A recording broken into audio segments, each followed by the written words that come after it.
एक दफा मियाँ बीवी की आपस में लड़ाई हो गई और लड़ाई इस कदर बढ़ गई कि कोर्ट तक जा पहुंची।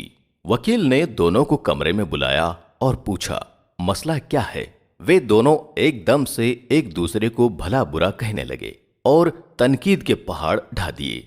दोनों अपने मौक़िफ़ से पीछे हटने को तैयार न थे।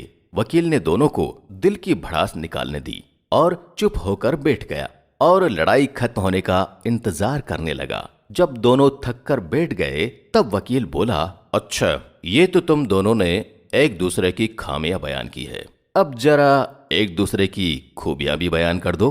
वकील की ये बात सुनकर दोनों मियाँ बीवी खामोश हो गए। वकील समझ गया कि इनको एक दूसरे पर इतना शदीद गुस्सा है कि एक दूसरे की कोई अच्छी बात याद ही नहीं है।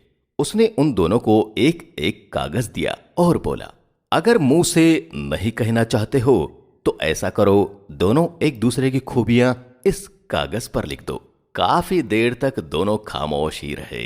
फिर खाविंद कुछ सोचकर लिखने लगा। खाविंद को लिखता हुआ देखकर बीवी भी तेजी से कलम चलाकर लिखने लगी, मगर ऐसा लग रहा था कि अभी भी दोनों मुकाबले में कागज भरने बैठ गए हैं। और जब लिख लिया तो दोनों ने अपना अपना कागज वकील को थमा दिया। वकील ने बीवी वाला कागज शोहर को और शोहर वाला कागज बीवी को थमा दिया और दोनों से कहा, पढ़ो। कागज पढ़ते पढ़ते दोनों की आंखों से आंसू निकल आए और एक दूसरे की तारीफ सुनकर बहुत खुश हुए। कमरे की फिजा एकदम से तब्दील हो गई। ऐसा लग रहा था जैसे वहां तो कभी लड़ाई हुई ही ना हो।